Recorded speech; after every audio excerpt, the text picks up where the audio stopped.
আসসালামু আলাইকুম। আজকে আমাদের গৌরবের দিন। যে বিপ্লবের মাধ্যমে বাংলাদেশ আজকে নতুন বিজয় দিবস সৃষ্টি করল, সেটাকে সামনে রেখে এবং আরো মজবুত করে আমাদেরকে সামনে এগিয়ে যেতে হবে। যারা এটা সম্ভব করেছে, যে তরুণ সমাজ,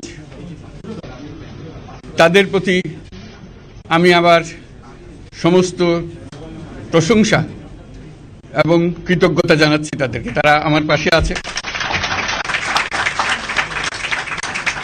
এরা এই দেশকে রক্ষা করেছে, এ দেশকে নতুনভাবে পুনর্জন্ম দিয়েছে এবং এই পুনর্জন্মে যে বাংলাদেশ পেলাম, সে বাংলাদেশ যেন অত্যন্ত দ্রুত গতিতে এগিয়ে চলতে পারে, সেটাই হলো আমাদের শপথ। সেটা আমরা রক্ষা করতে চাই, এগিয়ে যেতে চাই। আজকে আবু সাঈদের কথা মনে পড়ছে আমাদের, যে আবু সাঈদের ছবি বাংলাদেশের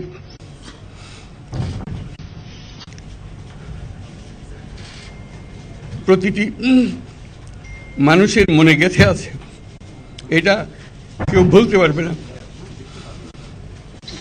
কি অবিশ্বাস্য একটা সাহসী যুবক, বন্দুকের সামনে দাঁড়িয়ে আছে এবং তারপরে থেকে কোনো যুবক, কোনো যুবতী আর হার মানে নাই, সামনে গিয়ে আছে এবং বলছে যত গুলি মারো, মারতে পারো। এর মধ্যে আমরা শুনলাম, আসার পথে শুনে আসছি যে এখানে আইন শৃঙ্খলা ব্যাঘাত হচ্ছে, মানুষকে আক্রমণ করছে, ঘরবাড়ি জ্বালিয়ে দিচ্ছে, সম্পদ জ্বালিয়ে নষ্ট করছে, চুরি করছে, দিয়ে যাচ্ছে, অফিস আদালতে আক্রমণ করছে, সংখ্যালঘুদের উপর আক্রমণ করছে, হিন্দু, বৌদ্ধ, খ্রিস্টান, আহমদিয়া সবার উপর আক্রমণ করছে। এগুলো হলো ষড়যন্ত্রের অংশ।